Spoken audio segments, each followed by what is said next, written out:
C'est avec des cris et des pleurs que le verdict a été accueilli cette nuit. Les familles des 5 jeunes et de leurs complices accusés d'avoir tiré sur des policiers en 2007 à Villiers-le-Bel viennent d'apprendre qu'ils sont condamnés à des peines de prison allant de 3 à 15 ans. Des sanctions inférieures à ce qu'avait requis l'avocat général.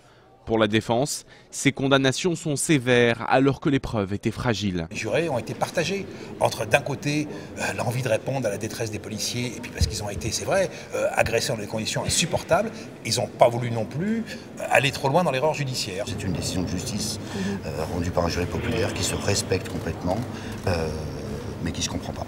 La défense dénonce notamment le recours à des témoignages sous X qui accusaient leurs clients. De leur côté, les policiers et les syndicats saluent des condamnations justes. Notre intime conviction depuis le début de ce procès et au fil des jours était que les accusés étaient responsables des faits qui leur étaient reprochés. Notre intime conviction a été partagée par les jurés et ils ont condamné à des peines assez justes, à notre sens, les accusés.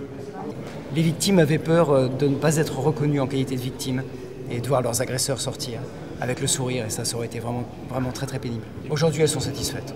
Le procès s'achève après 12 jours de débat dans une atmosphère tendue. Les avocats de la défense ont 10 jours pour faire appel de ce verdict.